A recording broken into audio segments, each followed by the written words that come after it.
Okay. Hello, good afternoon. Can everybody hear me? Okay.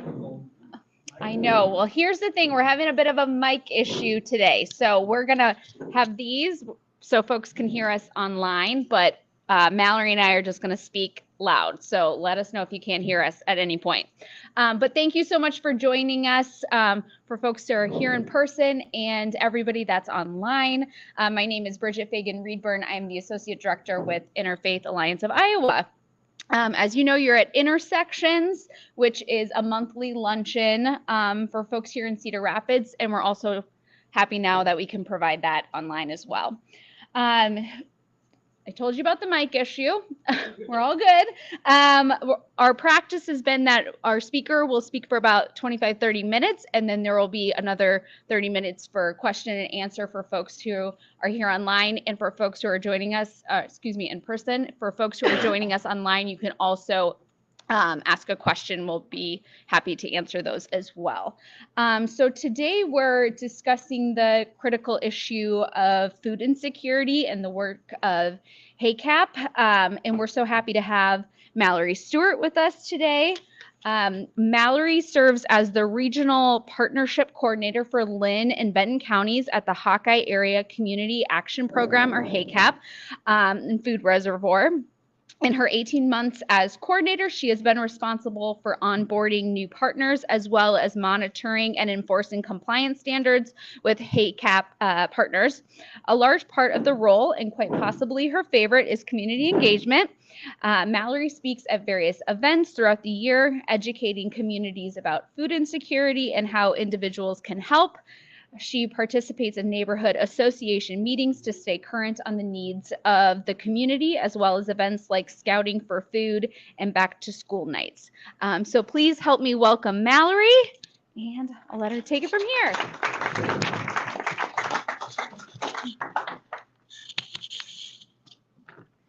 Thank you, Bridget, for the lovely introduction. Like she said, I am Mallory Stewart. I am the Regional Partnership Coordinator for Linn and for just a smidgen bit longer, Benton Counties.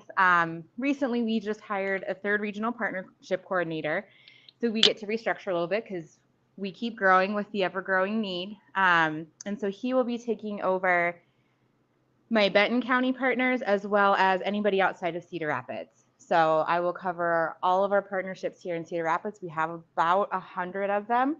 And he'll cover Benton, the rest of Linn, and then he's also taking on Jones County as well. So a little bit more about me. I've been with HACAP for about 4 years. And prior to moving into the food reservoir, I say I'm a retired social worker. I did social work for many, many years. And with HACAP, I was in our housing department and did housing case management for homeless individuals and families in our housing serves about 13 counties. So in the 13 county service area. So that's a little bit about what I did prior to stepping into the food reservoir. We are unique with the HACAP Food Reservoir. We're a food bank. We're the food bank that serves 7 counties. So that includes Linn, Benton, Johnson, Jones, Cedar, Iowa, and Washington. Most food banks operate as an independent, standalone entity. We are connected to a community action agency, which is HACAP. And so that's a very unique and unusual thing in the world of food banking.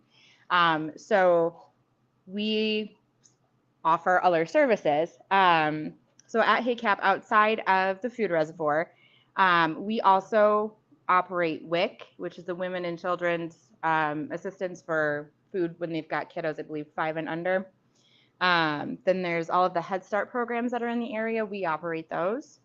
We do energy assistance, which is when you get those like inserts in your Alliant or Mid-American bill saying, hey, you can register for this. We're the ones who operate that. And last year they added a new chunk to that program, which is it wasn't just heating assistance anymore, it's also water assistance. So if you're having trouble paying your water bills and you meet the income guidelines, you can finally get some assistance with that too. Then we also have Health Alliance, which encompasses a lot of different programs, but it does things to often help children and families when it comes to getting dental work done, making sure that if there are any developmental or behavioral issues at a young age, that they're being caught and referred to the appropriate services. They do all kinds of wonderful things over in that department. So that's just a little bit extra about what HACAP does. Specifically about the food reservoir, just for some numbers, last year, fiscal year 2022, which just ended for us in September, we distributed over 9 million pounds of food. And that actually probably could have been quite a bit higher had there not been all the effects from the pandemic kind of finally trickling down to us. So as we've all seen when we go into the grocery stores, shelves are bare, pharmacies are bare, things are missing that we used to be able to easily walk in and grab. And a lot of that is due to supply chain issues. And so that's finally hit our warehouse. So we don't always know when things are coming or things can't get to us. We partner with the USDA and operate their program called the Emergency Food Assistance Program, or TFAP for short. And so they communicate with us about, hey, you're going to be getting a semi full of hams, or you're going to be getting a semi full of lentils, or whatever it happens to be. Sometimes those orders are getting canceled because they just don't have the people to get them there, which is disappointing because we would really like to be able to offer that to all of our partners. And then there's also this really interesting and new thing that came out in the world of grocery that has allowed those responsible for purchasing to better forecast what their stores are going to need for their inventory, which is great, right? Everybody likes improving their bottom line, and there's less food waste, except for we benefited from that. We got to take all the extra donations from those stores when they had too much stuff that they couldn't get off the shelves before the dates. So we've been losing out on a lot of those types of donations that were regularly coming in. So it's been harder for us to meet the needs of all of our partners with a growing need in the community. I haven't been to any of our partners yet who haven't said our numbers are doubling. I've been doing this for 15 years. I have never seen some of these people in here before. There are 10 new people that I see on a weekly basis that have never come in here, and they've done this for 15 years.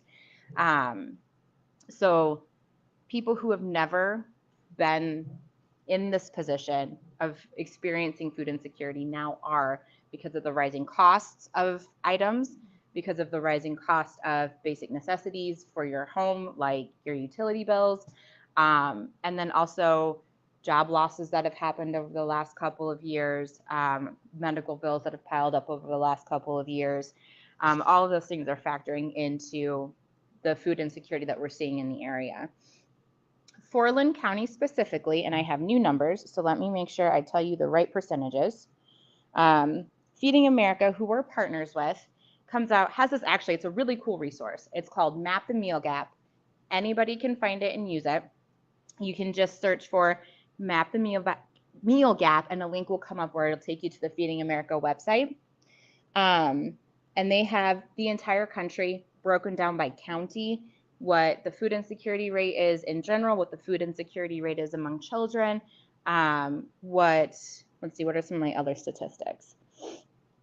Average meal cost, numbers about those who are food insecure, how many are qualifying for SNAP benefits, all kinds of great stuff for every single county in the entire country. So their numbers run about 2 years behind, understandably so. That's a huge amount of data you have to process. So we just got our 2020 numbers. The food insecurity rate in Linn County is 7.5%, which equates to about 16,980 people experiencing food insecurity, just in Linn County alone. And about 55% of those people qualify for SNAP benefits. Maybe a little bit closer to 60 will qualify for SNAP benefits, which, if you aren't familiar with that acronym, it stands for Supplemental Nutritional Assistance Program. That's what food stamps used to be. They just changed the name on that. And the average meal cost in Linn County is $3.37. And so what's really interesting is the budget shortfall. We would need an additional $9,222,000 to get enough food into all of the homes of the people experiencing food insecurity to get rid of that food insecurity in those homes. That's a pretty substantial number. And when we think about food insecurity, it's really important to understand that food insecurity isn't going into somebody's home and seeing that the cupboards are bare and there's cobwebs and a cockroach scuttling across, and that there may be like some cheese and a battery in the fridge. That's not the only piece that's food insecurity. That's very real for some people, but it is much, much bigger and broader than that.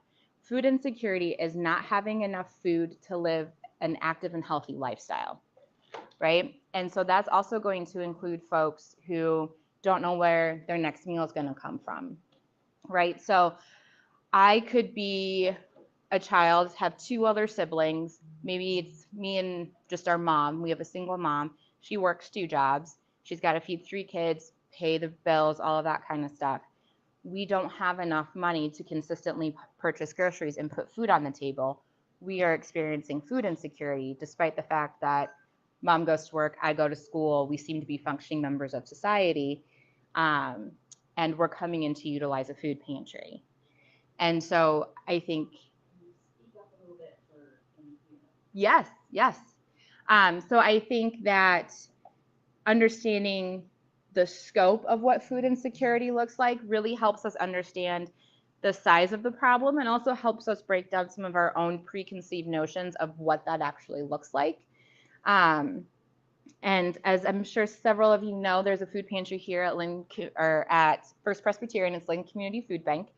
And so sometimes you're going to see folks come in that you know are experiencing homelessness or have been in and out of housing situations. Other times you're going to see somebody come in who is wearing a nice pair of jeans and looks very put together, and you would question why they're there. And what's really important for us to do on this side of things is to not make any snap judgments about their situation and why they're there. There's so many different reasons why somebody could be experiencing food insecurity and still comes carrying a fancy bag or the new iPhone or something like that. Somebody in their family could have gotten sick. Excuse me. And so there's mounting medical bills. They could have lost a spouse or a household income. They could have gotten that as a gift from somebody because that person in their life knows that they're trying to do all the right things, maybe get jobs, get connected to services, and you absolutely need a phone to do that anymore. And the ones that you can get through government assistance programs, super cool that we have that resource, but they are incredibly unreliable and work very, very poorly. And so if you're missing important information coming from your services, potential employers, things like that, your phone's not doing you any good and you're losing out on those opportunities. So there may have been somebody who, to support that person, got them the newest phone to know it's going to work. So there's all kinds of different things. And I think it's really important that we continue to keep that at the forefront of our mind. And so a little bit more about all the programs that the Food Reservoir specifically offers. Traditionally, I think everybody thinks of, all the pantries that operate in our communities, all of the meal sites where you can go and get a hot lunch or a breakfast or a dinner. You guys operate SEMP here on Sundays. So those meals, we actually partner with SEMP. So those meals are helping to feed folks. But we also have some really other cool programming that we offer. We have the backpack program, which I don't know if anybody's familiar with that. The kiddos get a 5-pound grocery bag of single serve foods. There's like fruit cups and like the tuna pouches and juice boxes and things like that are in there. And the schools sign up to work with us in the programming. And once a week the bags are distributed to those kiddos and they take that home with them, which is great. We have been finding that those backpacks aren't enough for a lot of the families that are utilizing them, right? Because most of us have siblings. And so if me as a 4th grader is hungry and I have a sibling who's, let's say, a freshman in high school or something like that, they aren't participating in the backpack program and they're probably hungry too. And so now I'm having to share my snacks with my older siblings, or I'm trying to inhale them and hoard them as much as I can before I leave school, so that way I don't have to share them because I want those snacks, and because I am hungry at home. And so to help meet that gap, we have started partnering with schools and creating food pantries within our schools. We have several partnerships here in the Cedar Rapids area, a couple off the top of my head. Actually, I think all of the major high schools. We've got Washington, Kennedy, and Jefferson all have school pantries in there. Roosevelt has a school pantry, several others. And so they operate like a fully functional pantry. And the students are just able to come and take advantage of that. They can get food to take home to their families. Family members can come in and take food home. A lot of the schools also set it up so that if the kiddos need something during the day, they can go down there and see if there's something that can help meet that need for snack time if they don't have snacks and things like that. So that's a really fantastic program as well that we've been able to facilitate. You may see one of our big refrigerated box trucks driving around. We offer mobile pantries in areas that have traditionally been called food deserts. We're moving away from that terminology, but areas that don't have a lot of food resources, and people don't have enough resources to go to the places that have the food. So we offer a pantry once a month in designated areas. In Cedar Rapids, we have one at Cedar Terrace Mobile Home Park and at Marion Village Mobile Home Park. And because of the pandemic, it went from a shopping style to a drive-through style, and folks have really enjoyed that. So as far as we know, we're going to continue doing that, but they line up in their vehicles, or they can walk up if they choose, and they sign in, and then they get boxes, bags full of a variety of food, and they can take that with them. They can come to as many food pantries or mobile pantries as they would like to help meet their needs, and folks are really appreciating that, especially if they have mobility issues, concerns with their health, and still the presence of COVID. People really prefer to be able to stay in their vehicles for a little bit of safety as well. And then we've been expanding our senior programming, which is really cool. We started produce pantries at our senior dining centers in our 7-county service area. And so we go out there once a month, and we bring a bunch of fresh, wonderful produce we purchase from Sam's. And we line that up at the table, and folks come through and they can grab what they need to take home with them. And people have just been so thrilled to see that come into their dining centers. It really helps when it comes to making like stews and things as we're coming up, when you don't have to go purchase the carrots and the onions, especially if you don't need a 5-pound bag of onions. So that's been really helpful for folks, and they've been just so grateful and thankful to see that and have an opportunity, because as we all know as well, when you walk into the store to purchase produce, it's expensive. What I spend on enough for a produce pantry is what I would spend on my family of 3 with all of our groceries, and that's on like an expensive week. So it is very pricey when you're living on a limited income or you don't have much of an income. It makes a big difference for folks. We've also started partnering with healthcare partners, which has been spectacular. We've been talking with social workers at a lot of different clinics and hospitals in our areas, and they have graciously agreed to add one more thing to their list because they don't have enough. And the social workers and intake folks are doing social determinant of health screenings, and they're screening for food insecurity to see if folks who are coming in are experiencing food insecurity.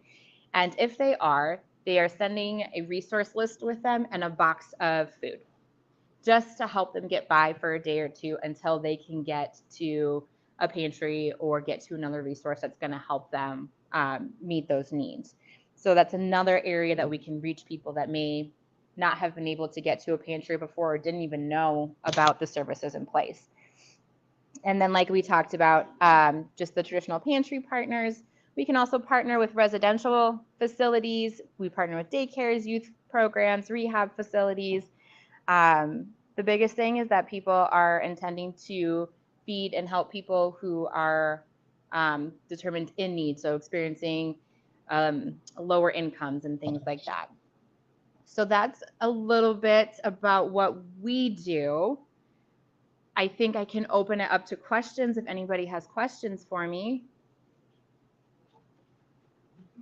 Yes, sir. 1 second. I'm going to bring this by so folks online can hear you, Charles. Thank you. Our governor boasts about our state surplus. Mm-hmm. Why can't that money be used for these food programs? That is a very valid question. I am not the person to provide the best answer on that for you. If you want, we can find each other afterwards. And I know that would be an initiative by the governor. That would be a decision by the governor to try to draw that down for that purpose. And I don't know what she's done. yeah, so I can talk with some people and I can do some digging just to find out a little bit more, because I don't know how our state's budget's broken up and what restrictions with the funds that we have coming in for the state budget. I don't know enough about all of that.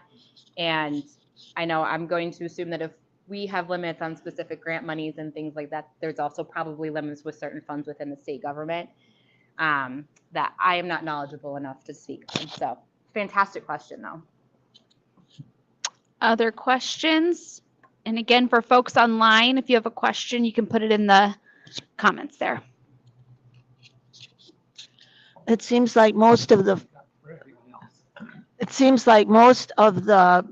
food assistance you have available, people have to come to some place to get it. What about people who are homebound and don't have transportation? Is there some way they can get food?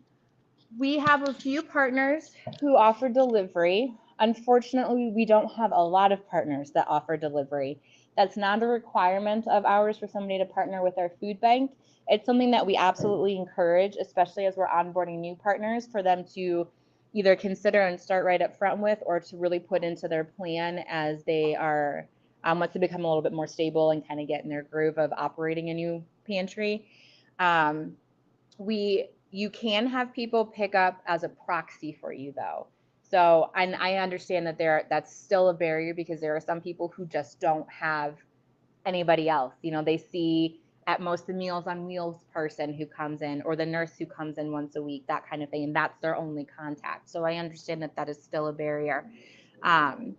However, if there is somebody who is able to pick up on their behalf, they can absolutely do that with our partners and our mobile pantries as well. You could send somebody to pick up for 4 or 5 households, and that's absolutely fine as long as it all fits in your vehicle. It's fine.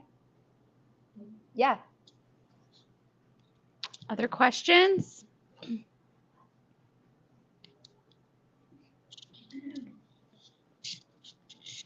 I really kind of have two.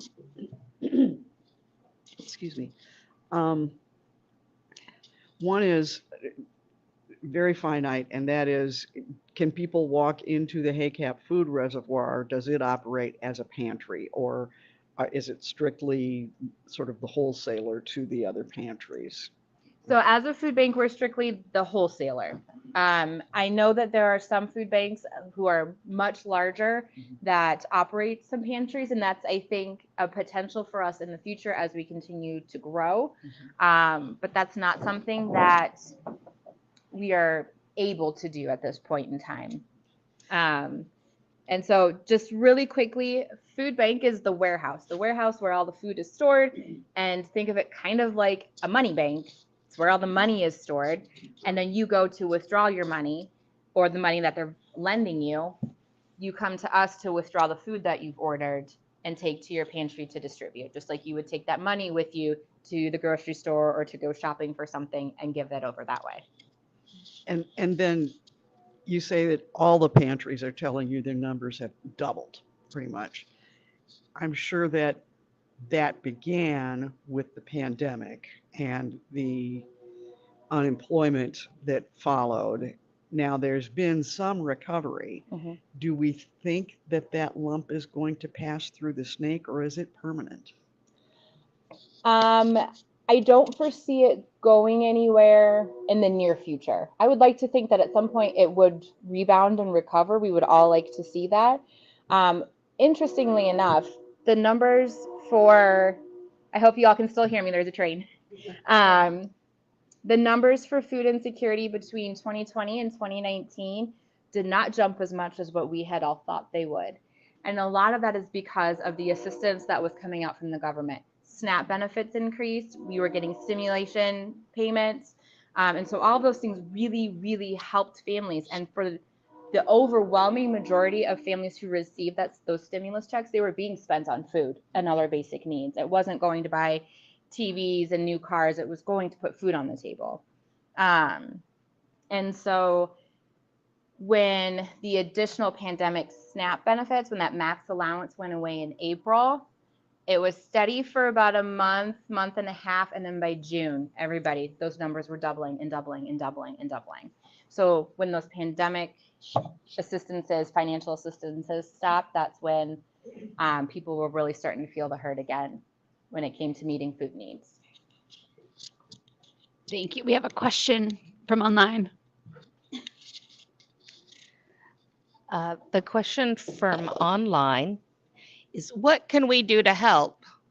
So there are several ways you can help. I always tell people advocacy, right? It, like when it comes to city council meetings or writing to your state representatives, to your governor, and letting them know what you're seeing, what you would like to see. Excuse me, sorry, I also snacked very quickly. So that's one way you can help. Another way is to volunteer your time to help these pantries run and to be open and more accessible to the public, or to have those delivery programs start. You can also donating food, donating funds. We have some pretty incredible purchasing power. For every dollar that is spent or donated to us, we can get 6 meals worth of food. So another way that I try to help people understand is if I go into Hy-Vee and my can of green beans is 99 cents a can, I can spend $5 and get 5 cans of green beans. Or I can spend $10 maybe with us and get a 24 case, like a 24 cans in a case for $10 and take that back with me. The dollar just stretches that much farther.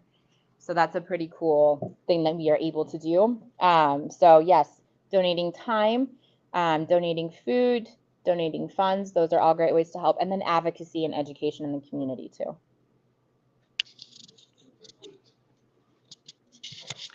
You said that you're moving away from the term food deserts. I was wondering why you're doing that and what you're using instead. So I know that HACAP hasn't adopted an official new term yet. And what I'm seeing in some of the literature that I get to read, they're moving towards on like a more of a social justice type of, or food justice platform. They're calling it food apartheid, because especially when you get out into like urban communities and much bigger communities than what we live in, there are some very clear lines. There are some communities that don't have a grocery store. You could be in an area that has a wealth of food resources, but you could be in an entire community that has none. Maybe they've got like a gas station where you can go and get food. And oftentimes they're finding that those lines are drawn along communities that are more predominantly Black, brown folks instead of the white communities. And so what I am seeing in literature, so again, this is me, this is not an official HACAP stance on anything because we don't have anything official that we're using yet, is that on kind of that social platform, they're moving more towards the term food apartheid because of the separation amongst the communities in that way. Did that answer all your questions? Okay, fantastic.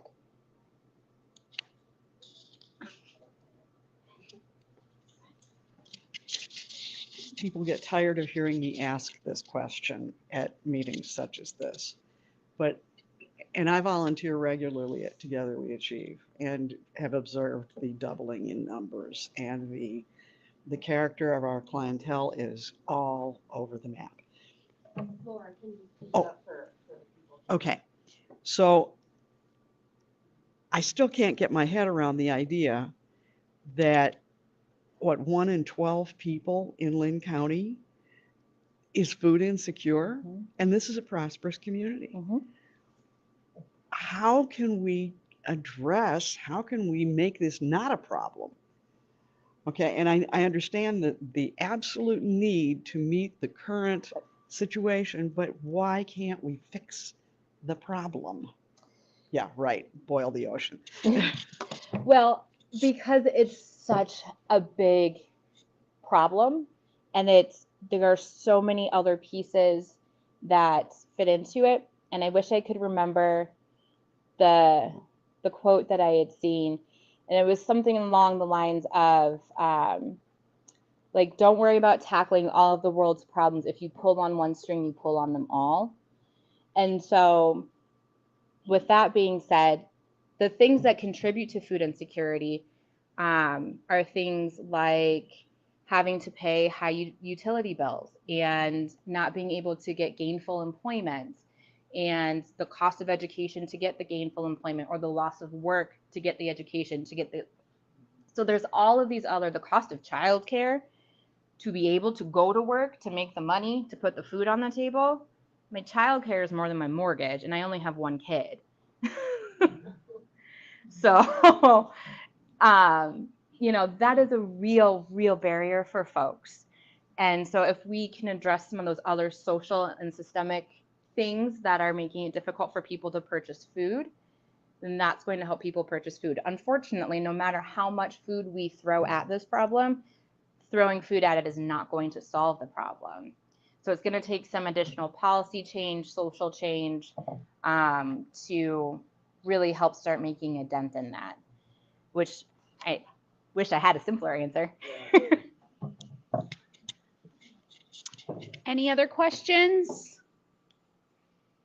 All right. Well, join me in thanking Mallory. Thank you all so much for having me.